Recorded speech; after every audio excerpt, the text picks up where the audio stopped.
D'abord, merci pour cette invitation. Je suis ravie d'être avec vous aujourd'hui pour vous parler un petit peu des thématiques de recherche. Une partie des thématiques qu'on développe au laboratoire qui s'intéressent à l'intelligence des céphalopodes. Et donc, la présentation que j'ai choisi de vous faire s'intitule « Les sèches se souviennent du bon temps ».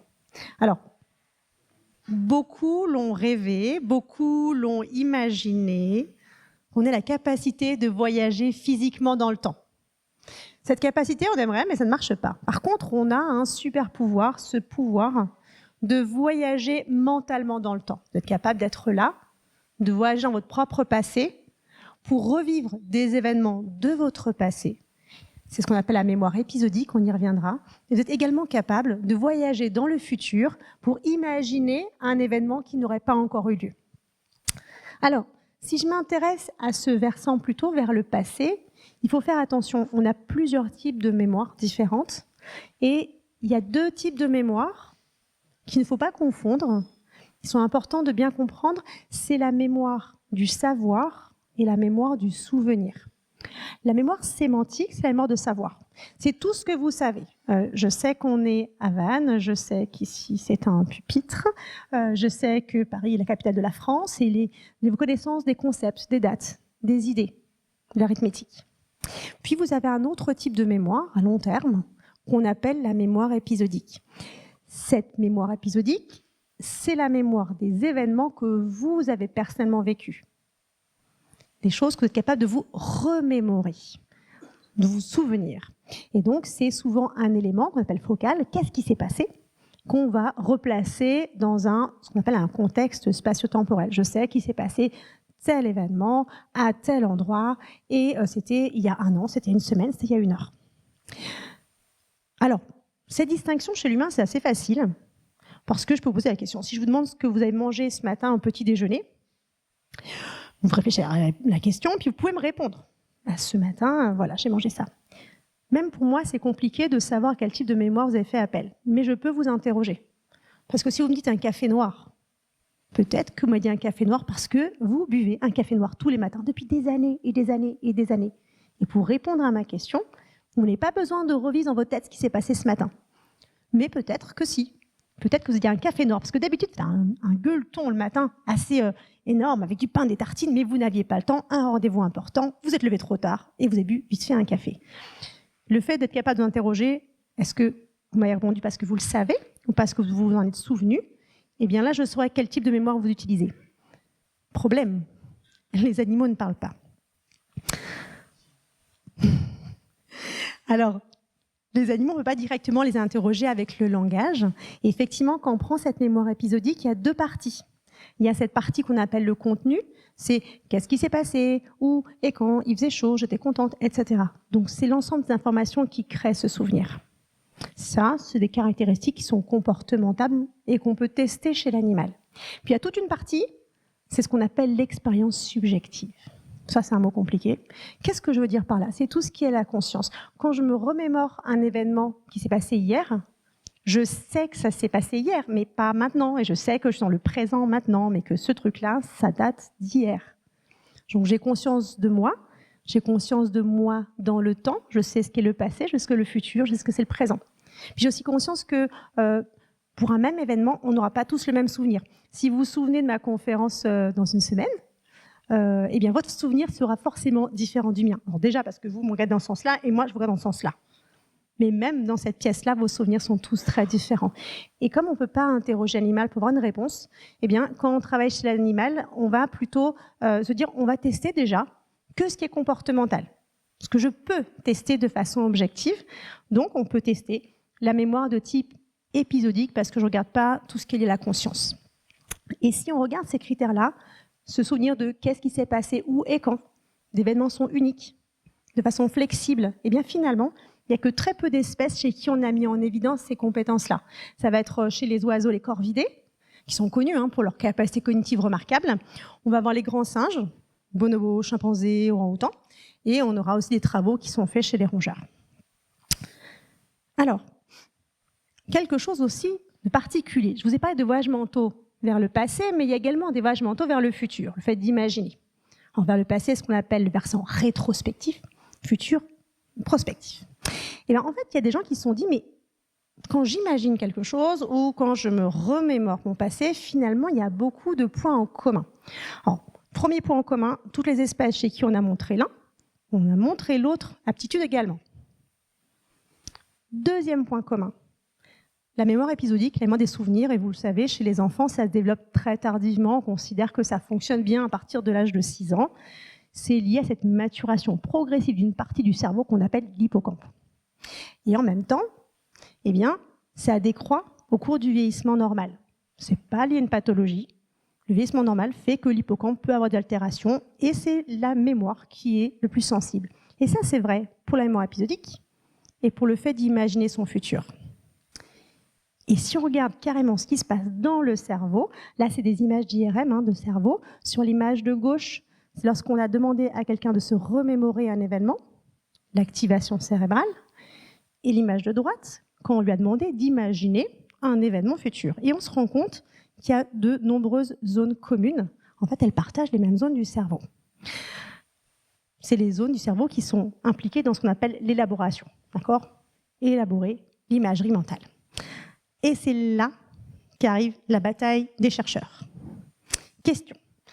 Il y a tout un pan de personnes qui pensent que ces deux compétences-là, voyage vers le passé, voyage vers le futur, sont étroitement liées. Pourquoi ? Parce qu'ils pensent que si on a une mémoire épisodique, c'est pour nous permettre d'imaginer notre futur. En gros, la mémoire épisodique, c'est plein d'événements, c'est plein d'éléments qu'on apprend et qu'on stocke. Et bien, c'est comme une base de données dans laquelle je peux piocher des lieux, des endroits, des sensations pour les réassembler, pour faire des scénarios futurs. Et puis, il y a les gens qui considèrent qu'en fait, c'est des compétences qui sont complètement séparées. Et si effectivement elles ont des points communs, c'est juste parce qu'elles dépendent de la même zone cérébrale. Et finalement, tout ça, c'est compliqué de le tester chez les espèces classiquement étudiées, puisque c'est que des vertébrés qui ont toutes un hippocampe, même si chez les oiseaux, il est un peu différent, mais c'est la même origine évolutive. Donc, c'est très compliqué de savoir si c'est plutôt une hypothèse plutôt que l'autre. Et donc, on a besoin d'avoir ce qu'on appelle un cadre comparatif, comparer les espèces, pour mieux comprendre l'évolution de ces capacités cognitives. Et c'est là qu'arrivent les mollusques céphalopodes. Les mollusques céphalopodes, alors on a les anciens, puis on a les modernes. Les modernes, c'est les 3 photos que je vous ai mises en haut, c'est toute la famille des poulpes, des pieuvres, la famille des seiches au milieu et la famille des calmars. Donc c'est tous les coléoïdés. Et en fait, ces espèces-là, on voit qu'elles sont extrêmement éloignées des autres espèces. On considère que leur capacité cognitive, leur intelligence, elle est apparue complètement séparément de celle des vertébrés. L'ancêtre commun, c'était il y a 550 millions d'années. D'accord ? Et puis on a un cerveau aussi qui est apparu séparément. L'ancêtre commun n'avait pas de cerveau. D'ailleurs, même chez les mollusques, généralement, n'ont pas de cerveau. C'est plutôt des petits ganglions nerveux qui vont être répartis un peu partout dans le corps. Chez les céphalopodes, on a vraiment tous ces ganglions qui se sont rassemblés, qui ont fusionné dans la tête. Alors, le cerveau, il prend tout l'espace entre les 2 yeux. Ouais, un céphalopode, et bien, tout l'espace entre les 2 yeux, ça, c'est le cerveau. Donc, on a un gros cerveau, des capacités cognitives remarquables, on est très loin des vertébrés, donc c'est chouette pour commencer. Plus particulièrement, moi, je m'intéresse à la seiche. On parlera un petit peu de poulpe tout à l'heure, mais plus particulièrement au niveau de la seiche. Pourquoi c'est un bon modèle pour commencer ce type d'étude ? Alors déjà, la seiche, il faut qu'elle se débrouille toute seule. La femelle sèche va pondre des œufs. On voit une ponte là sur l'image en haut à gauche. Vous voyez, les œufs sont opacifiés parce que la femelle va mélanger lors de la formation de l'enveloppe du mucus avec de l'encre. Et donc, on ne voit pas l'intérieur. Il arrive qu'elle ne mette pas d'encre, d'où la photo en bas à gauche. On voit les embryons à l'intérieur qui se développent. Mais la femelle pond ses œufs et la femelle meurt. Les petits vont naître tout seuls. Hop là. Ils vont naître tout seuls et ils vont devoir se débrouiller. Là, vous allez avoir une éclosion en direct. Vous allez avoir un petit bébé sèche qui va sortir d'un œuf et qui va se mettre directement à nager. Et voilà, hop, une naissance en direct. On voit que la sèche, dès l'éclosion, elle sait nager. Elle sait se déplacer et maintenant, elle a tout à apprendre. Alors, apprendre à survivre. Parce que l'idée, c'est de pas se faire manger par les prédateurs, on est d'accord. Donc, elle doit apprendre ça. Avant de maîtriser, par exemple, ce comportement d'ensablement, il lui faut du temps. Un bébé sèche à l'éclosion fait des petits allers-retours, il y a 2 grains sur le dessus, le bébé sèche, il est content. Puis finalement, il va s'améliorer jusqu'à avoir ce niveau de performance où effectivement, là, vous savez qu'il y a une sèche, mais si vous étiez en train de regarder sous l'eau, vous n'auriez pas du tout fait attention au fait qu'il y a un animal ici. C'est bien de s'ensabler, quelquefois il n'y a pas de sable. Il faut aussi se confondre avec son environnement. Bien sûr, vous avez tous vu la sèche sur cette image. Une sèche, elle a ce pouvoir aussi de se camoufler. Elle peut changer sa couleur, elle peut changer son motif, elle peut changer la texture de sa peau pour la rendre plus ou moins granuleuse, si elle est sur du sable, pas sur du sable, et elle peut changer sa posture. Donc là, la sèche que vous voyez, elle est en face de vous. Elle occupe tout l'espace au milieu, vous la voyez de face, et vous voyez ses bras qui sont levés, qui sont repliés pour donner une forme d'algue. On a la même couleur, et lorsqu'il y a du courant, elle bat en même temps que les vagues. Et si vous ne la voyez pas, c'est qu'elle fait très bien son travail. Alors, c'est bien, mais il faut voir quelque chose, c'est que si elle passe son temps cachée, on va avoir un problème, puisque ma petite sèche à l'éclosion, elle fait grosso modo 1 cm quand elle va éclore. Et en tout cas, dans la Manche, on est sur un cycle de vie de 2 ans. On peut avoir, en fonction de la température, un cycle de vie d'1 an, ce qu'on aura plutôt en Méditerranée. Eh bien, en 2 ans, dans la Manche, on passe d'une sèche qui fait 1 cm à des mâles qui peuvent faire 3 ou 4 kilos en 2 ans. Donc, elles ont vraiment un mode de vie qu'on appelle vivre vite et mourir jeune. Elles doivent grandir le plus vite possible parce qu'à 2 ans, elles se reproduisent et elles meurent. Mais l'idée, c'est de manger le plus possible pour grossir très très vite. Plus elles grossissent, moins elles ont des prédateurs. Et en même temps, si elles passent trop de temps exposées aux prédateurs, ça ne marche pas. Il faut qu'elles se camouflent, il faut qu'elles s'ensablent. Et donc là, on a une contrainte entre les deux. Comment un animal qui a besoin de se cacher tout le temps parce qu'il ne griffe pas, parce qu'il ne mord pas, parce qu'il n'est pas capable de se défendre physiquement, mais en même temps qu'il y a un taux de croissance qui est démentiel, comment est-ce que ça, c'est compatible? La sèche, c'est l'extrême. La sèche permet d'avoir des préférences alimentaires. C'est une collègue qui l'a montré, Anne-Sophie Darmaillat, qui a montré que certains individus préféraient le crabe, d'autres la crevette, d'autres le poisson. Elles ont des préférences alimentaires. Elles se permettent d'avoir ces préférences alors qu'une sèche, ça ne fait rien. Vraiment, je vous assure, ça ne fait rien. À la station, vous passez devant un bac, il y a une sèche quelque part. Vous pouvez revenir 3 heures après, la sèche, elle est au même endroit. Elle n'a pas bougé. On considère que sur 24 heures, la sèche ne bouge pas 90% de son temps. Et elle va chercher de la nourriture moins de 5% de son temps sur 24 heures. Donc quand elle bouge, elle doit savoir exactement où aller et quand aller. Et donc, elle doit savoir ce qu'elles ont mangé, quoi, à quel endroit, où, et depuis combien de temps, quand. Et ce quand, quoi, où, ça nous rappelle la mémoire épisodique. Donc je vais vous présenter tout d'abord une première partie sera un petit peu plus grande sur on a étudié différentes caractéristiques de la mémoire de type épisodique pour savoir si on avait quelque chose qui ressemblait chez la sèche. Plus rapidement, on verra, est-ce que si on a mémoire de type épisodique chez la sèche, est-ce que ça veut dire qu'on a obligatoirement une capacité à se projeter dans le futur? Et on finira rapidement par une question aussi qui m'intéresse, c'est si la sèche a ces super capacités cognitives extrêmement complexes, pourquoi? Est-ce que c'est lié à des contraintes environnementales qui sont vraiment très très spécifiques de la sèche?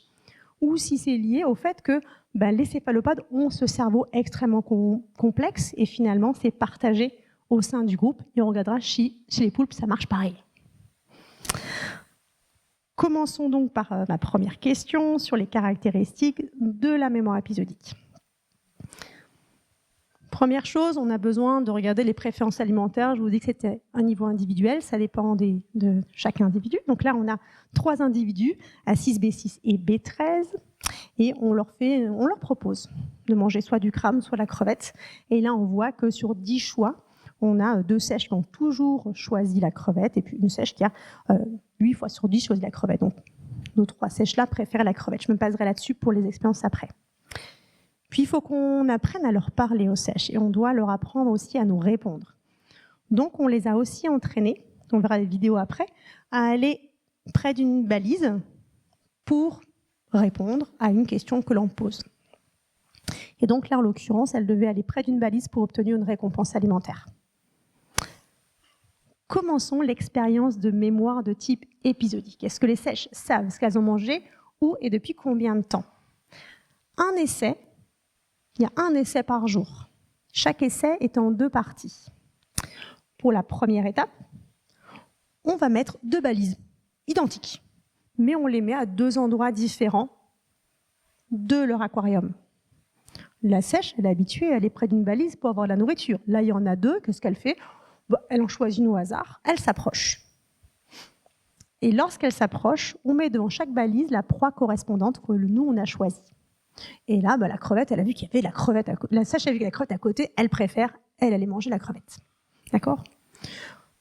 Ces localisations changent tous les jours, mais bien sûr, il y a une deuxième étape le même jour, où là, les localisations sont les mêmes. Cette deuxième étape le même jour, on la fait soit 1 heure après, soit 3 heures après. Pourquoi? Si une sèche a mangé sa proie préférée, comme on l'a vu là juste avant la crevette, et qu'on lui repropose le même choix juste après, si elle a appris « Ah, j'ai mangé ma proie préférée là-bas, mais c'était il y a 1 heure », la proie n'a pas eu le temps de se renouveler. Donc on imagine que la sèche ira plutôt là où elle a vu ce qu'elle aime un peu moins, mais qu'elle aime bien quand même. Par contre, si l'intervalle est long de plusieurs heures, eh bien, l'idée, c'est que la proie a eu le temps de se renouveler. Donc, on s'attend à ce que la sèche aille là où elle a consommé sa proie préférée. La seule façon d'avoir un comportement comme ça très différencié, c'est que l'animal doit exactement se souvenir de ce qu'elle a vu, où et depuis combien de temps. Chaque jour, on fait ces 2 parties, mais la deuxième partie est soit après 1 heure, 3 heures, et chaque jour, on prend des nouvelles localisations pour que chaque événement reste unique. Je vous ai juste mis une petite vidéo là, ici. Après un délai court, ce qu'on voit, pouvoir placer des balises. La sèche va pouvoir regarder les balises, la sèche va pouvoir partir. Hop là, s'approche des balises. Et là, elle choisit la proie associée au délai court, la nourriture non préférée, donc le crabe. Et donc, on lui propose de manger le crabe. C'était au ralenti, quand elle saute sur le crabe, c'est beaucoup plus rapide. Après un délai long, si on avait choisi de lui proposer plutôt les balises après un délai long, eh bien, la sèche va faire ce qu'on avait un peu attendu et ce qu'avait émis comme hypothèse, c'est qu'elle va aller près de la balise où elle avait vu sa proie préférée, donc la crevette. Là, on en profite pour voir que la technique de capture est très différente parce qu'elle va éjecter des tentacules qui sont dans des poches sous les yeux, et hop, pour le ramener à sa bouche. Ça, c'est exactement ce que vous faites si vous partez à la chasse aux murs, par exemple. Vous ramassez des murs, c'est un super coin, personne ne le connaît, il est génial. Si vous, le lendemain, vous dites « Moi, j'ai pas ramassé assez pour l'année, mes confitures, j'en ai pas assez », vous n'allez pas retourner au même endroit. Ça ne sert à rien. Ça ne s'est pas renouvelé. Par contre, si vous devez retourner une semaine plus tard, se dire « J'avais trouvé un buisson, il n'y avait personne. Personne ne le connaît. » Vous retournez au même endroit. Parce que vous savez que c'est un endroit qui est important, qui est propice à la cueillette, mais il ne fallait pas y retourner trop vite. C'est exactement ce qu'on a voulu faire là. Et les sèches nous ont montré qu'elles étaient capables de se souvenir de ce qu'elles avaient mangé, du crabe ou de la crevette, à quel endroit. Là, en l'occurrence, c'était gauche ou droite, mais on changeait tous les jours. Et depuis combien de temps? Est-ce qu'il s'est écoulé 1 heure ou est-ce qu'il s'est écoulé 4 heures? Donc ça, c'est aujourd'hui, c'est encore la seule évidence d'une mémoire de type quand, quoi, où chez un animal invertébré qui existe. C'est pas dit qu'il n'y a pas d'autres espèces. Pour l'instant, il n'y en a pas d'autres. Comme je vous l'ai dit, cette mémoire épisodique chez l'humain, elle est particulière parce qu'elle est très sensible aux effets du vieillissement, même en cas de vieillissement physiologique. La question, c'était, mais chez la sèche, ce ne serait pas très adaptatif d'avoir un effet de vieillissement sur la mémoire épisodique, pour plusieurs raisons. Pour une raison principale surtout, la sèche, elle se reproduit à l'âge de 2 ans, juste avant de mourir. C'est sa seule possibilité de transmettre ses gènes. Perdre la mémoire, avoir des déficits de mémoire juste avant la reproduction, ce ne serait pas du tout adapté. L'autre chose qui nous est pensée qu'il n'y aurait pas de différence, c'est que l'hippocampe, elle n'en a pas. La sèche n'a pas cette fameuse zone du cerveau qu'on appelle l'hippocampe, qui est un point central de la mémoire chez nous. Elle a une autre zone qu'on appelle le complexe vertical. Et la caractéristique des sèches, et les gens sont intéressés au vieillissement de son cerveau, eh bien, la sèche garde son cerveau intact, quasiment jusqu'à sa mort. Les premières dégénérescences neuronales, on les trouve seulement une fois que l'animal arrête de se nourrir. Et quand l'animal va mourir, en fait, il arrête de se nourrir et il meurt 2 ou 3 jours après. Et là, on a quelque chose de massif. Le cerveau se délite en 2 ou 3 jours. Mais jusque-là, il restait parfait. Et finalement, ce qu'on a vu, c'était ça. On a testé notre sèche, différents types de mémoire, notamment cette mémoire épisodique chez la sèche. Et ce qu'on a vu, c'est que les sèches âgées de 2 ans, qui étaient vraiment dans les dernières semaines de leur vie, avaient des performances tout à fait comparables aux sèches de 1 an qui étaient au milieu de leur vie. Donc ça, c'était quelque chose qui était assez particulier, mais qui n'est pas surprenant compte tenu de l'organisation cérébrale, leur modèle de vieillissement réussi. La mémoire épisodique, souvent on parle de mémoire épisodique, on parle un peu moins de ce qu'on appelle la mémoire de la source. Et ça, c'est extrêmement important. Pourquoi ? Parce que c'est 2 mémoires qui marchent ensemble. Vous pouvez très bien avoir des souvenirs, mais pas connaître leur origine. C'est ce qui pose problème dans certaines pathologies notamment, où les gens se souviennent qu'ils ont mis un poulet au four. Mais par contre, ils ne savent pas si c'est 1 heure avant ou 3 jours avant, ce qui peut être compliqué. Et ça, c'est connaître l'origine de son souvenir. Oui, je me remémore que dans ma tête. Et je sais que je le sais parce que ça s'est passé là. Je sais parce que c'est cette origine de souvenir. On sait aujourd'hui que lorsqu'on vit un événement, on n'a pas quelque part dans notre cerveau un petit film de ce qui s'est passé. Ça, on sait que ça ne se passe pas comme ça. Ce qu'on sait, c'est que tous les éléments qui étaient présents, on les encode, on les stocke séparément. Il faisait chaud, j'étais contente, j'étais à tel endroit, il y avait telle personne, c'était l'occasion, puis on apprend tout ça. Et quand on veut se remémorer l'événement, eh bien, on réassemble un maximum de ces informations-là.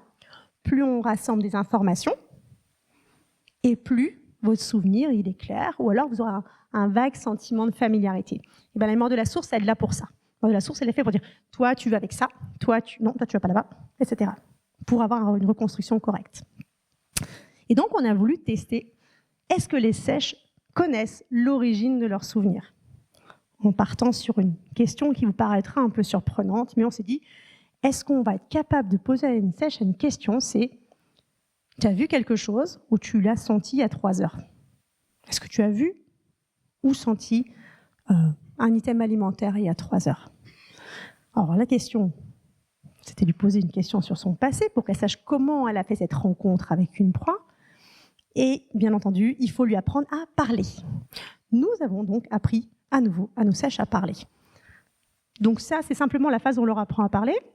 Dans cette expérience-là, on met 3 petites balises différentes. Il y a une croix, une flèche et un carré blanc.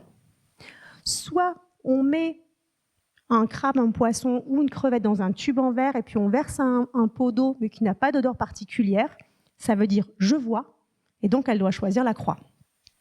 Soit je mets un pot qui est vide, un tube en verre qui est vide et je verse un pot d'eau mais qui a une odeur de poisson, de crabe ou de crevette et là elle doit répondre « je sens » en choisissant la flèche. Soit je mets un tube vide et je verse un pot qui n'a pas d'odeur, et là, elle doit choisir le carré blanc qui signifie « je ne vois pas, je ne sens rien en particulier ». Pas simple. Les sèches arrivent à faire ça. On arrive à leur apprendre à faire ça. Puis après, on se dit « oui, c'est bien, on arrive à les faire parler, mais on va quand même vérifier qu'elles ont bien compris ». Donc une fois qu'elles font plus d'erreurs, on essaye avec un autre élément, donc par exemple une moule, qu'on met soit dans le tube ou soit l'odeur, et on leur pose la question à nouveau. Est-ce que tu vois, est-ce que tu sens, est-ce que tu sens pas ? C'est ce qu'on appelle un test de transfert. Ça nous permet de vérifier qu'elle a bien compris la règle. Ça veut dire sentir. Ça veut dire voir. Ça veut dire je ne sens pas, je ne vois rien en particulier. Si la règle est comprise, même si ce qu'on lui montre est différent, elle devrait répondre sans aucun souci. Et d'ailleurs, je ne vous ai pas dit pourquoi, mais si on a choisi de mettre un carré aussi pour « je ne vois pas, je ne sens rien », c'est que sinon, la sèche aurait pu comprendre autre chose à ce qu'on lui enseigne. Si on avait juste mis la balise associée au tube avec quelque chose dedans et l'autre l'odeur, une sèche aurait pu dire « je vois quelque chose dans le tube » ou « je ne vois rien dans le tube ». Et c'est pas ce que je voulais. Je voulais voir ou sentir. Donc, il me fallait une troisième balise. Une fois que la sèche réussit ce test de transfert, maintenant, je peux tester la mémoire de la source.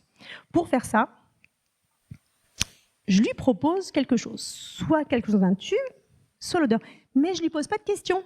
Alors que d'habitude, je lui mettais un truc, puis je lui demandais qu'est-ce que tu vois, qu'est-ce que tu sens. Et là, je ne pose pas de questions. Je le mets 1 minute, puis après, je repars avec mon tube. Et puis après, on revient 3 heures après.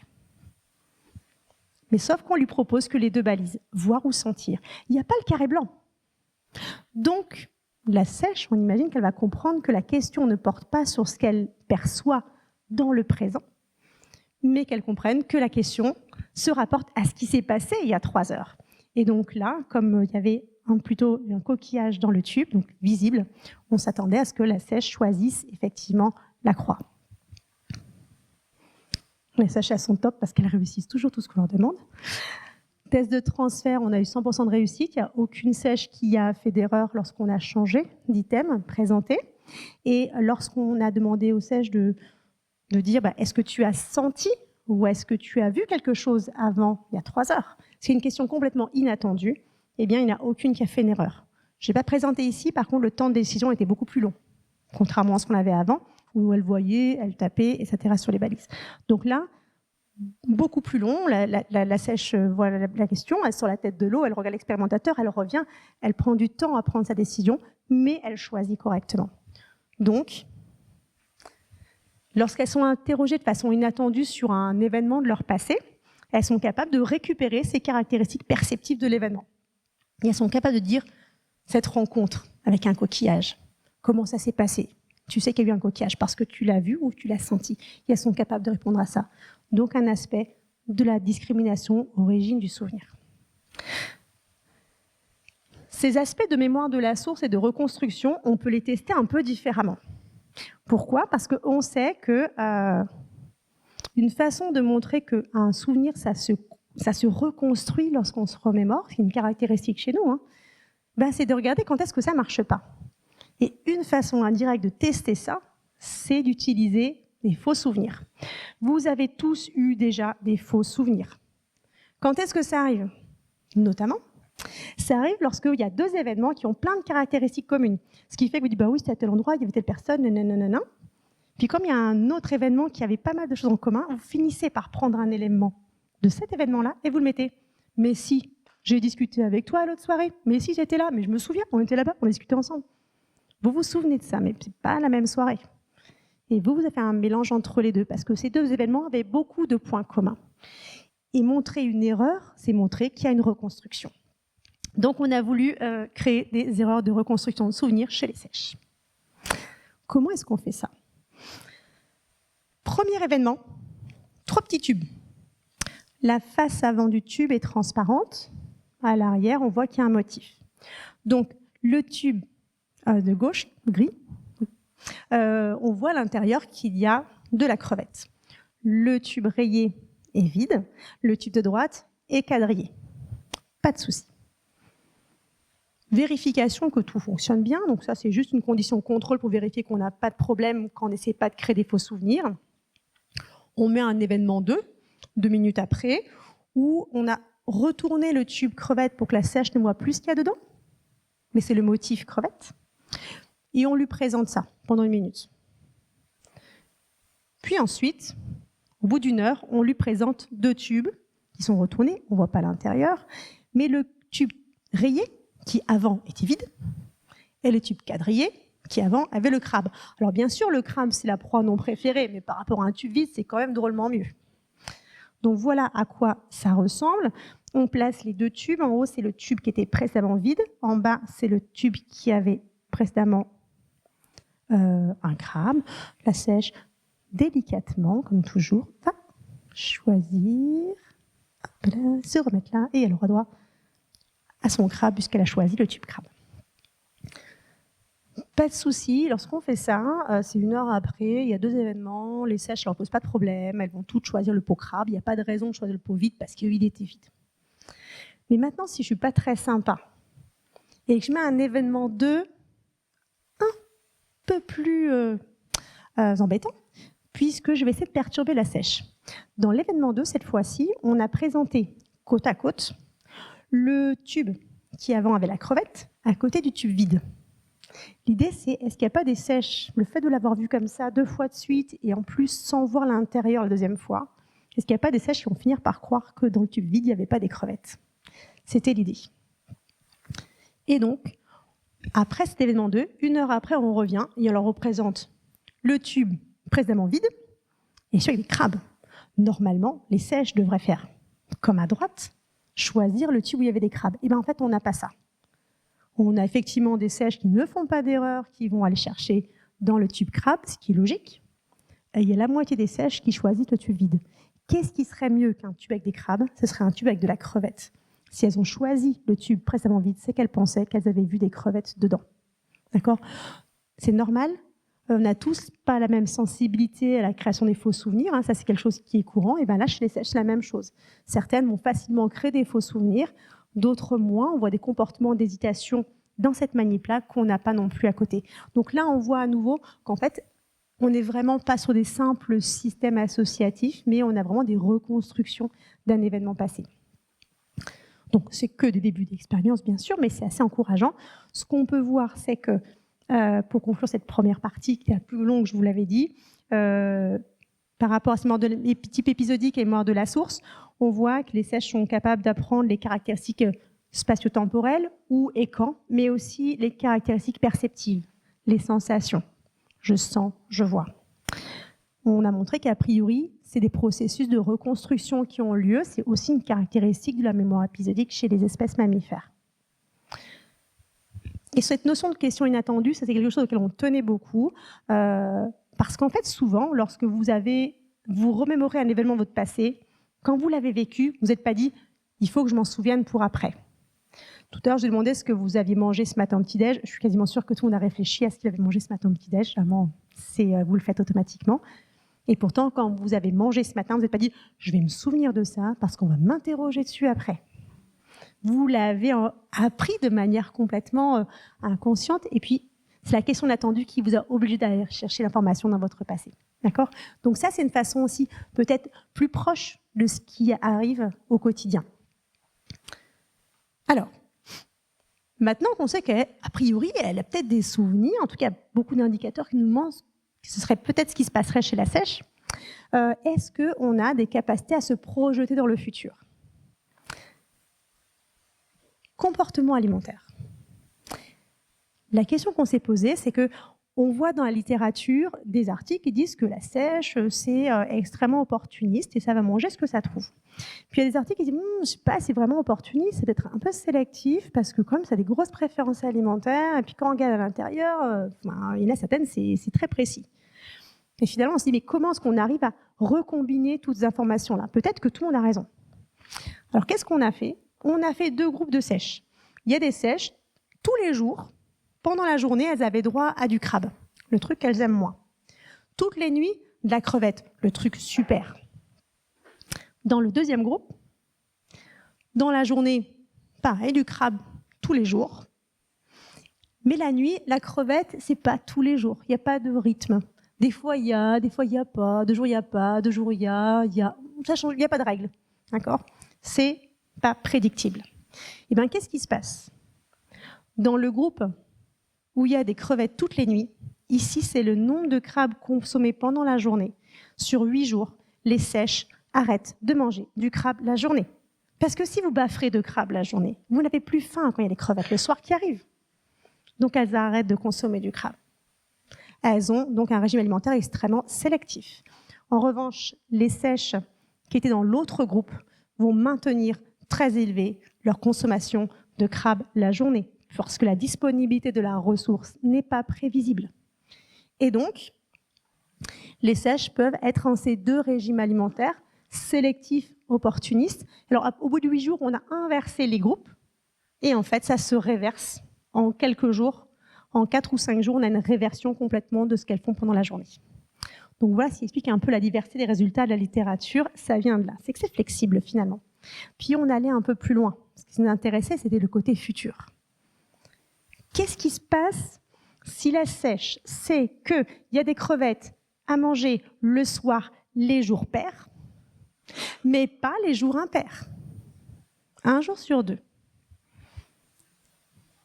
Eh bien, elles ne mangent des crabes la journée que si elles savent que le soir, il n'y a pas de crevettes. Mais si elles savent que leur proie préférée sera disponible au milieu du soir, ne mangent pas les crabes. Okay. Donc là, on a vraiment la capacité à prendre une décision dans le présent en fonction de ces expériences passées et en fonction de ce qu'elles peuvent prédire de ce qui va arriver dans un futur proche. Donc là, on est vraiment dans ces informations du passé vers le futur et dans le présent. Pour autant, alors c'est très complexe et c'est très joli, c'est pas encore la planification, c'est le processus supérieur. Là, on sait que c'est un comportement orienté vers le futur. Pour véritablement parler de planification, il faut être sûr que l'animal fasse dans le présent et réponde à un besoin qu'il n'a pas actuellement. Mais il faut être sûr que ce soit un besoin qu'il aura plus tard. Sinon, on ne sait pas s'il est déjà un peu en train de faire ce dont il a besoin maintenant. Donc, on a voulu tester cette hypothèse-là. Donc, petit labyrinthe en croix, en Y, pardon. On la bloque dans le compartiment de départ et là, on lui donne à manger. Elle mange une crevette, elle a fini, je donne une deuxième, elle la mange, elle a fini, je donne une troisième, elle la mange, elle a fini, jusqu'à ce qu'elle arrête de manger. Sèche, nourrie, à satiété. Une fois qu'elle a vraiment, vraiment plus faim, on lui propose de choisir entre deux bras du labyrinthe. Un bras où il y a un abri. Les sèches, elles n'aiment pas la lumière, elles aiment bien se cacher de façon générale. Et un bras où il y a la nourriture disponible.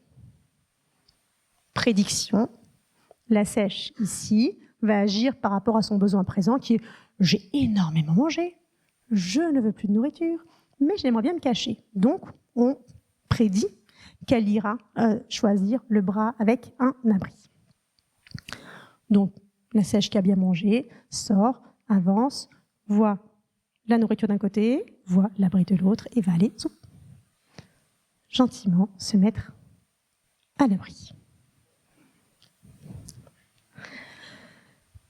Lorsqu'elle a choisi un bras du labyrinthe, donc là l'abri, eh bien, on va la confiner à l'intérieur.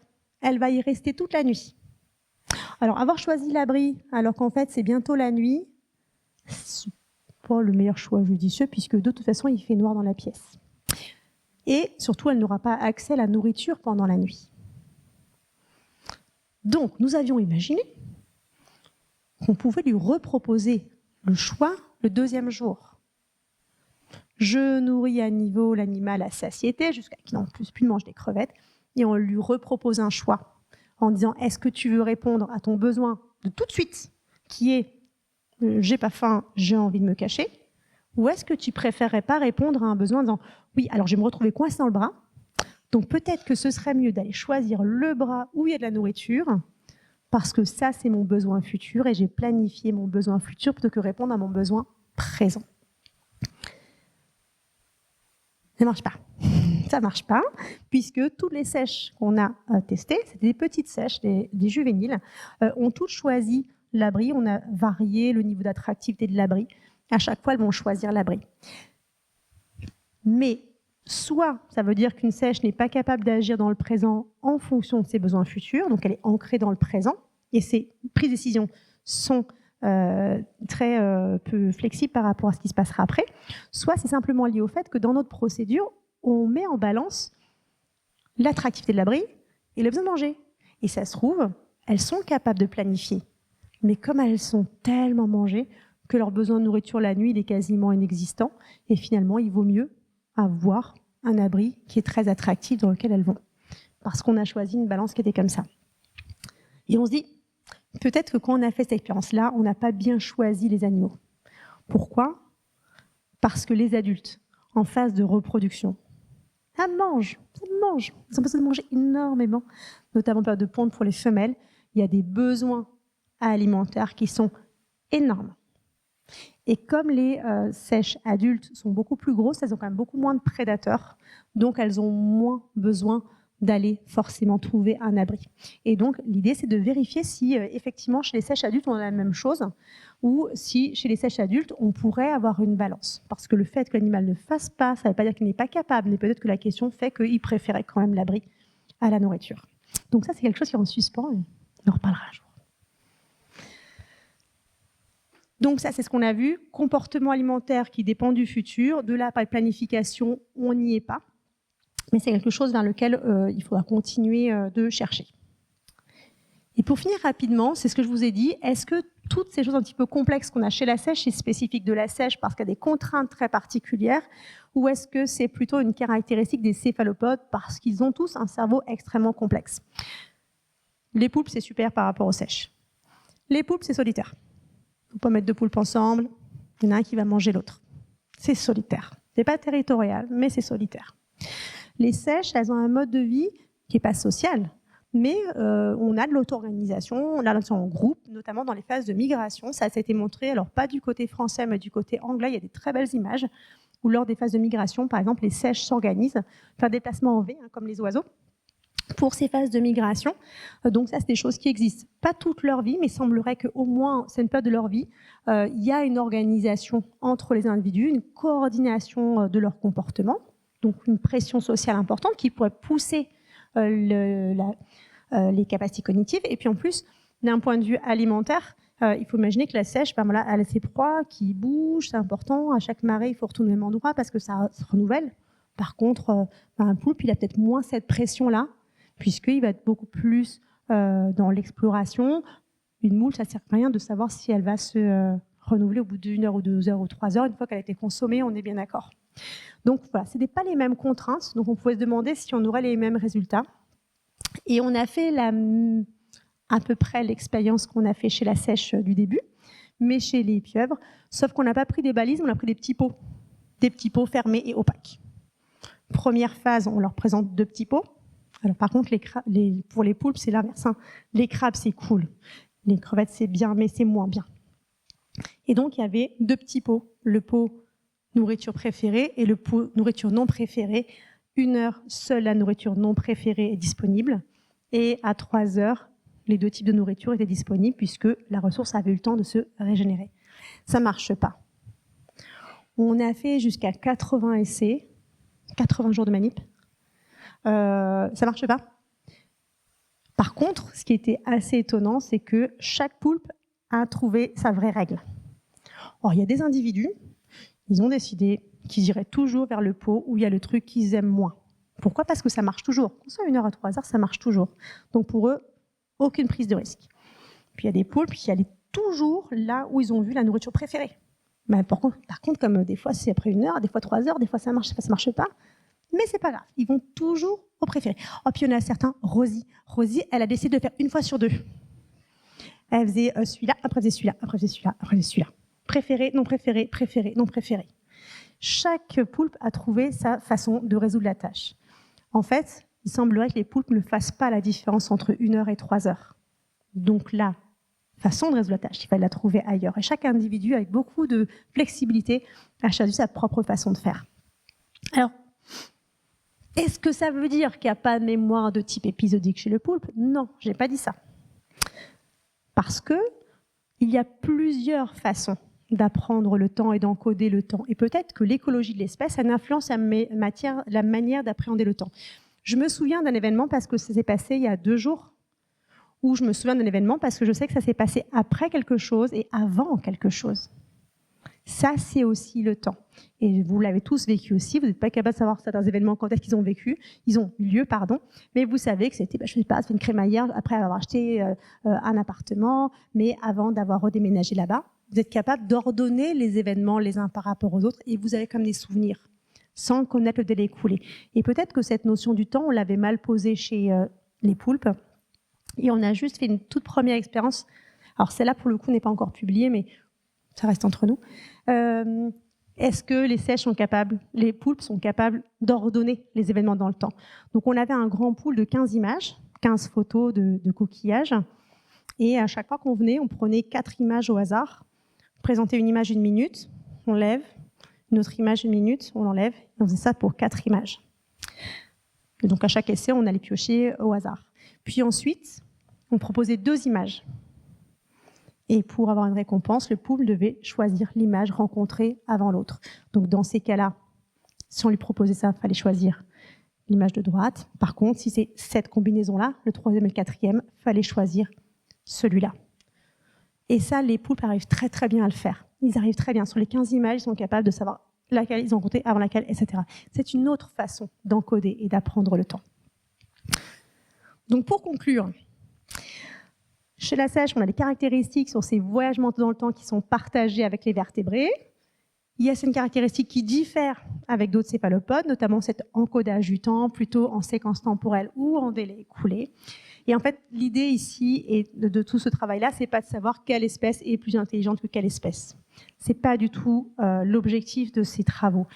L'idée, c'est surtout de savoir quels sont les points communs et quelles sont les différences entre les espèces de vertébrés, entre les vertébrés, les céphalopodes et entre les céphalopodes. Pour répondre à plusieurs questions, c'est de savoir qu'est-ce qu'il faut au minimum dans le cerveau pour pouvoir avoir ces compétences cognitives et quelles sont les pressions environnementales qui ont fait qu'on a une émergence particulière de ces capacités.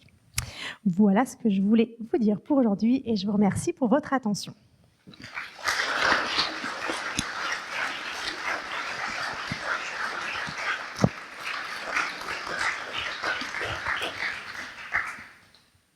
Et je suis à votre disposition si vous avez des questions.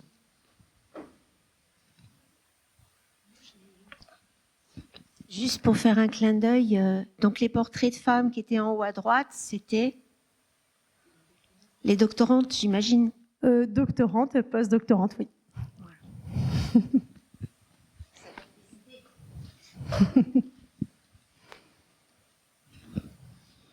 Bonjour.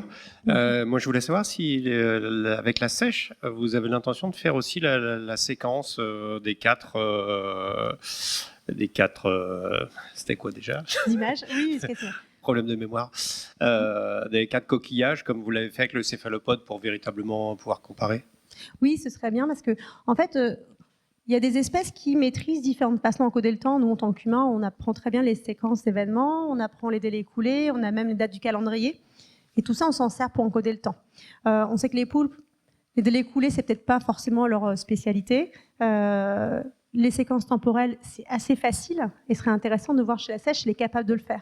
Mais peut-être que les séquences temporelles, elles vont l'apprendre aussi, mais peut-être moins vite que chez les poulpes aussi. Donc là, ce serait intéressant de voir s'il y a des différences de préférence entre les deux. Donc ça, c'est une manip qui est prévue, mais qui n'a pas encore été faite. Mais c'est effectivement prévu. Bonsoir.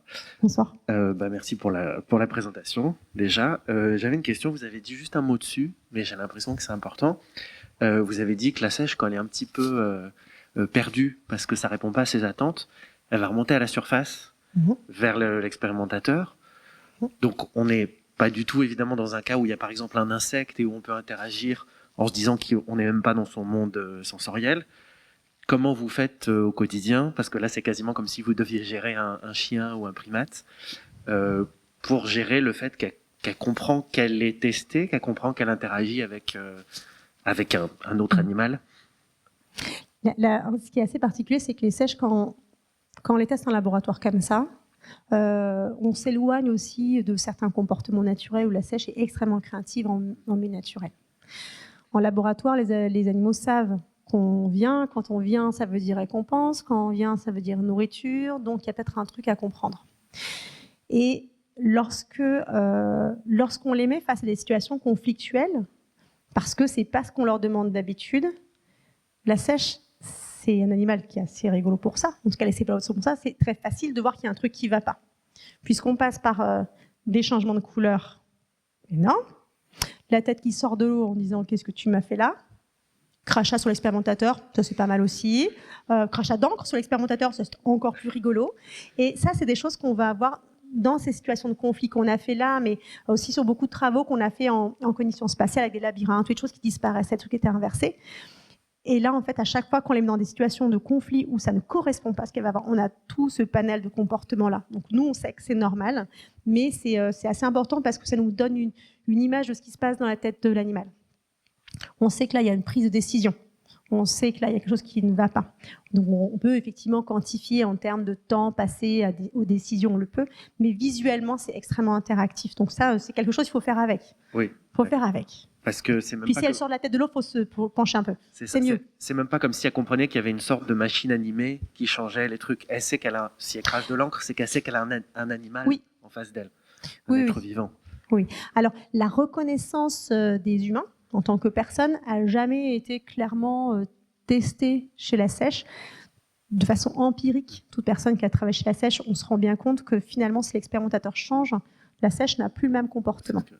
Alors après, d'où ça vient, la façon de bouger, est-ce que c'est les traits du visage ou la tenue, c'est assez à définir, mais il y a effectivement des comportements comme qui s'ajustent en fonction de qui fait les manips, et ça, c'est assez intéressant.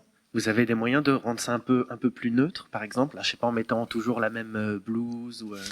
Alors là, en fait, ça, c'est des papiers c'est des études qui sont pas un peu plus anciennes. Les dernières sont publiées en 2025, mais ces travaux qui étaient finis en 2022-2023. En fait, ce qu'on fait de plus en plus aujourd'hui, c'est qu'on utilise des écrans. D'accord. Des systèmes d'écran, et donc en fait, on n'est pas visible. Il y a des écrans et avec des systèmes automatiques qui vont nous permettre directement de dire quelle décision a été prise, voire aller jusqu'à l'utilisation d'un distributeur automatique de nourriture, ce qui fait que l'animal est rentré dans cette zone-là, c'est détecté face à l'écran et il y a la nourriture qui tombe toute seule. Donc ça, c'est ce qu'on est en train de développer, notamment aussi sur toutes les expérimentations, parce que Coraline Desnoux n'est pas encore docteure, mais elle est en thèse actuellement, et elle travaille sur les discriminations, notamment des délais courts, de 1 seconde, de 8 secondes, de 4 secondes. Et ça, c'est des choses qui sont automatisées justement pour pouvoir tester ce type d'expérience. Merci beaucoup.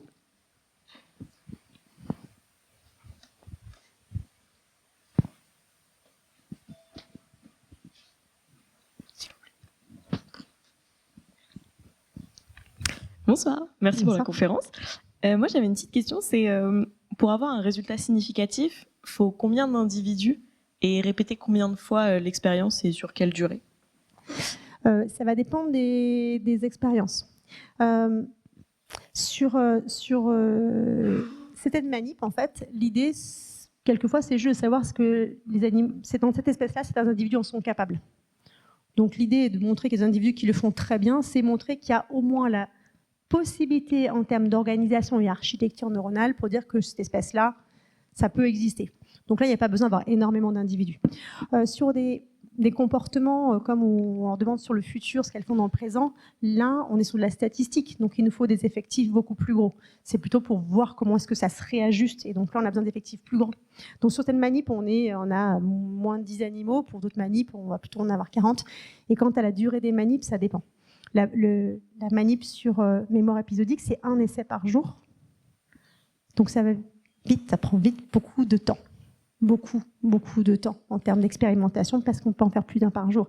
Donc les poulpes qui en ont fait 80 sans réussir, ça a été 80 jours de manip parce qu'ils n'ont pas réussi. Donc en fait, ça dépend vraiment. Ça dépend vraiment de la manip, de la question, de plein de choses. Donc c'est très difficile de répondre. Mais ça prend du temps. Après, c'est vrai que quand on voit cette expérience, les séances de mémoire de la source, discrimination de la source, j'ai vu, j'ai senti, c'est une expérience qu'on a fait avec des étudiants de Cambridge, des humains. Donc on a pris le protocole sèche, on l'a fait avec des étudiants. Beaucoup plus simple, dans le sens où, comme on n'était pas limité à des récompenses alimentaires et qu'on mettait des petits bonus sur l'ordinateur, on a pu tout faire, chaque étudiant, dans la journée. Donc c'est aussi, on est contraint par la quantité de nourriture qu'une sèche va manger pendant les tests aussi. Bonsoir, merci pour votre présentation. J'avais une question. Les sèches que vous utilisez, elles proviennent d'un élevage que vous avez mis en place ou elles sont prélevées dans le milieu naturel? Il y a de tout. Il y a de tout. Alors, on collecte tous les ans des géniteurs en milieu naturel. Donc la ponte en laboratoire est très facile, hein. C'est pas un souci. Et on peut élever les petits. Donc on a des expériences là-dessus. Et puis pour ces expériences plus ponctuelles, on va vouloir tester des animaux sauvages. Et à ce moment-là, notamment les sèches adultes pour la planification, c'est des sèches directement prélevées en milieu naturel qui vont être testées. Donc ça dépendra un petit peu de la question et de l'expérience. On fait les deux. Bonsoir, merci pour votre conférence. J'avais une question. Tout à l'heure, vous avez évoqué le fait que les sèches mettaient plus de temps à réfléchir. Et à quel moment vous considérez que ça met plus de temps? Enfin, à partir de combien de temps? Lorsque la sèche maîtrise bien le « je vois ou je sens », entre le moment où on met les balises et le moment où elle a touché la balise, c'est quelques secondes uniquement. Alors que lorsqu'on était sur la phase finale, celle où effectivement on lui demandait ce qui s'est passé, mais à 3 heures avant, et bien là, ça peut prendre quasiment 1 minute. L'animal va se déplacer face aux 2 balises, mais sans s'approcher, sortir la tête de l'eau, revenir en arrière, souffler, revenir et prendre une décision. Donc là, c'est vraiment beaucoup plus long, cette prise de décision. Voilà. Parce que quand l'apprentissage est fait, initialement, c'est assez rapide. Donc voilà, c'est beaucoup plus long. Bonsoir, merci pour votre présentation. Moi, justement, j'avais une question par rapport à ces fameux tests-là pour prouver qu'un animal a une mémoire épisodique ou non. Est-ce que c'est des tests qui sont standardisés, qui sont juste adaptables en fonction de l'espèce qu'on veut étudier, ou c'est un peu du cas par cas? Typiquement, là, vous parlez du protocole que vous avez dupliqué sur les élèves humains, du coup. Mais est-ce que c'est... Non, c'est le protocole sèche qu'on a fait ensuite chez les humains. Oui, voilà, ouais. Du coup, ça a été d'abord développé sur les sèches, et du coup, c'est quelque chose qui est propre à l'animal, ou est-ce que c'est quand même... En Quand fait, on veut prouver cette mémoire-là chez un animal, on utilise ce protocole-là. sur les histoires de tests, on est allé dans un peu toutes les directions. Initialement, ce test-là a été développé chez les corvidés, dans une version un peu différente, où chez des geais, en fait, des geais qui cachent leur nourriture, ils l'avaient mise dans une direction un petit peu opposée, où les geais cachent leur nourriture, sauf qu'ils adorent les vers par rapport aux graines. Par contre, effectivement, à long délai, les vers, c'est plus disponible, parce qu'ils sont plus vivants, et il vaut mieux aller vers les graines. Donc ça, c'est un protocole qui est développé par Nicky Clayton à Cambridge, chez les corvidés, et ça a été vraiment la première étude en 98, la première étude chez l'animal qui montrait quelque chose qui ressemblait à la mémoire épisodique chez l'humain. Donc c'est un peu l'article fondateur. Partant de là, ce papier-là, il a servi d'inspiration pour l'adapter à l'espèce. La sèche, elle ne cache pas sa nourriture, mais effectivement, la sèche a une question de renouvellement. Donc finalement, le protocole est un peu similaire, tout en étant adapté à l'espèce. C'est aller même plus loin, puisque le protocole ensuite est passé chez l'enfant. Je vous ai parlé tout à l'heure de l'enfant, le fait que tout ce qui est mémoire épisodique ou planification, ça apparaît très tardivement au cours du développement, donc souvent 6 ans, mais on est aussi confronté au fait que le langage ne soit pas toujours très bien maîtrisé. Et donc la question qui s'est posée, c'est est-ce que justement les tests qui sont développés chez l'animal sont finalement pas des tests qui sont plus raffinés pour tester une cohorte d'enfants qui a peut-être pas l'âge de la maturité pour comprendre clairement les instructions qu'on lui donne. Donc il y a des choses maintenant, ces protocoles-là sont faits chez l'enfant. Donc il y a vraiment les deux. Il y a des protocoles humains qui ont été adaptés chez l'animal, qui sont repassés chez l'humain. Donc il y a beaucoup d'échanges dans ces aspects un peu comparatifs. Bonsoir. Est-ce que vous avez réessayé l'expérience dans un environnement avec prédateurs, ou en tout cas de l'eau qui aurait pu être en contact avec des prédateurs pour voir s'il y a un comportement différent et s'il y a éventuellement des prises de risques qui peuvent être individuelles et différenciées pour la recherche de nourriture avec prédateurs? Ça, on ne l'a jamais fait. Ça, ce serait vraiment chouette. Pour le coup, il y a des choses qui ont été faites sur le prédateur. On sait qu'il y a des comportements qui sont assez différents, notamment sur les comportements défensifs. On a une influence, il y a une odeur de prédateur ou pas. Le comportement défensif sera différent et adapté en fonction de l'odeur de prédateur. Donc ça a été fait. Sur le comportement alimentaire, c'est quelque chose qui n'a pas, à ma connaissance, été fait, même sur du comportement juste d'attraper de la nourriture. Je crois que ça n'a même ça. Mettre une crevette, mais mettre une odeur de prédateur en même temps, est-ce que l'animal va y aller, quitte à changer, se montrer à l'extérieur? Je ne crois pas que ça a été fait. Ce serait super, mais je ne crois pas que ça a été fait.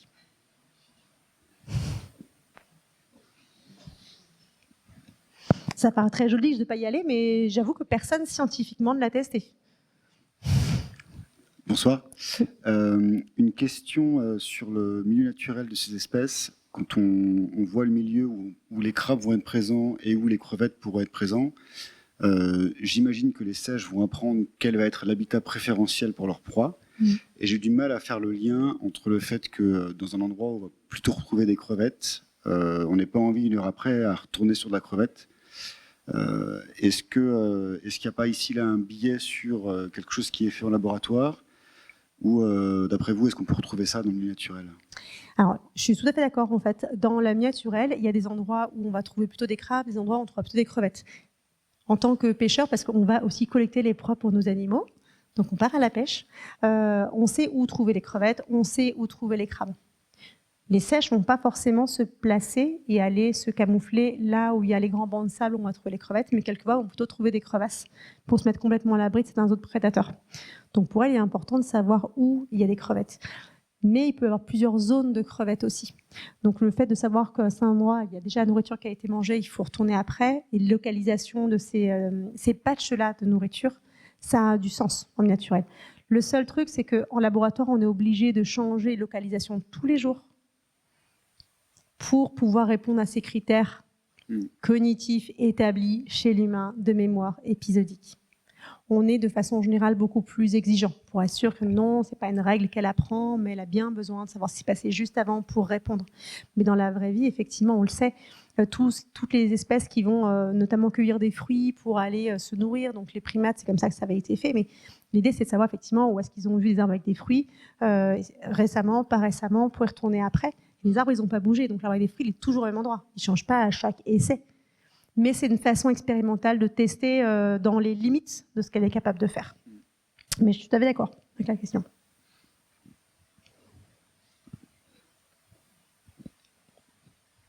C'est fini? Non, une question.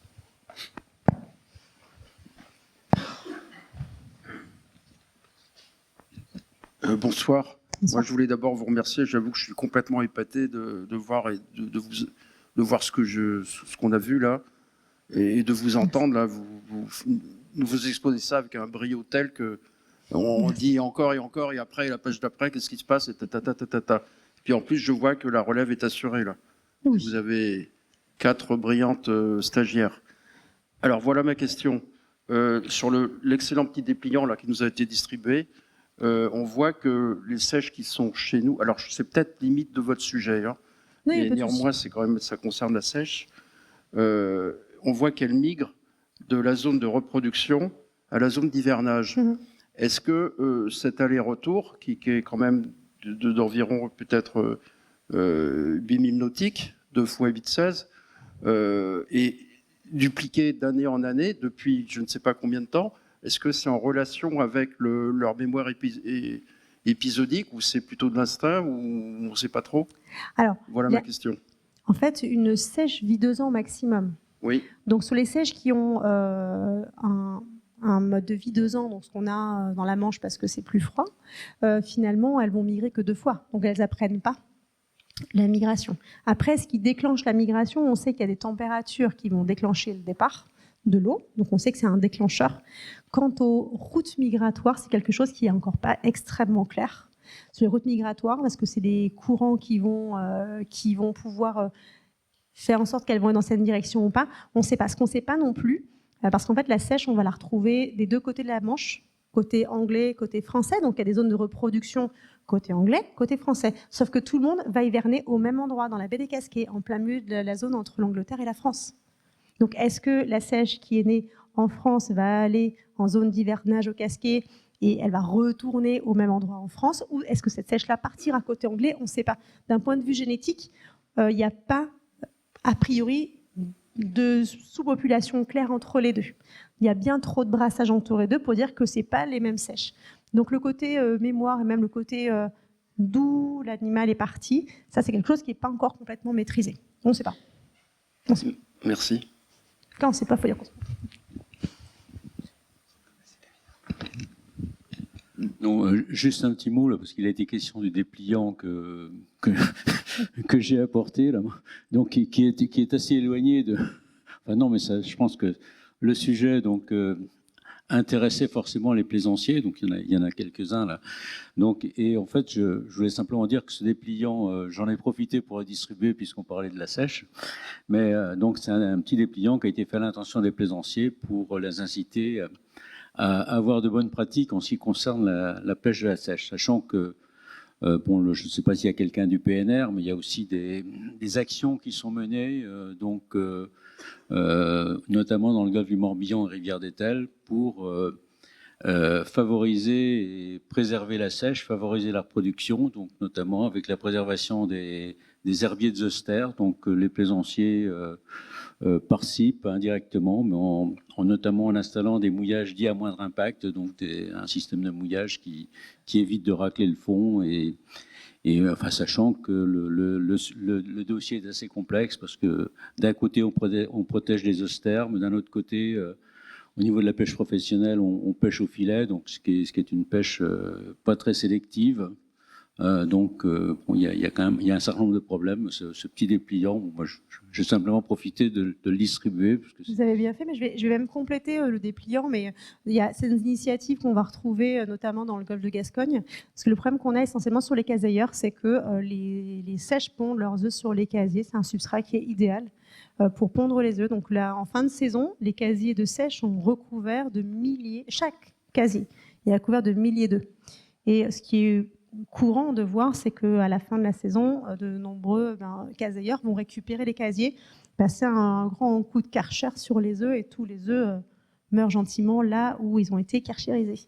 Il y a des initiatives qui ont été faites justement pour, dans certaines zones, notamment au golfe de Gascogne, comme je vous disais, pour avoir des espèces de paniers flottants, ce qui fait que les casiers qui sont sensibilisés à ça peuvent, une partie ou certains de leurs casiers, décider de récolter les pontes et les mettre dans ces casiers flottants.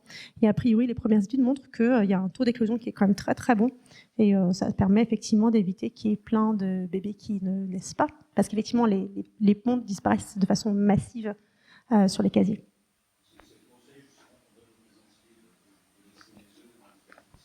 Le plus longtemps possible, oui.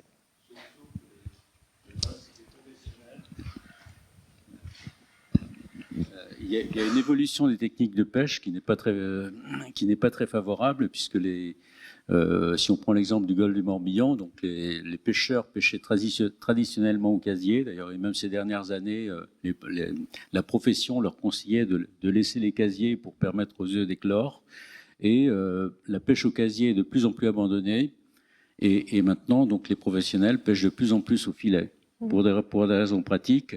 Et donc, c'est certainement pas très bon pour la sèche. Merci.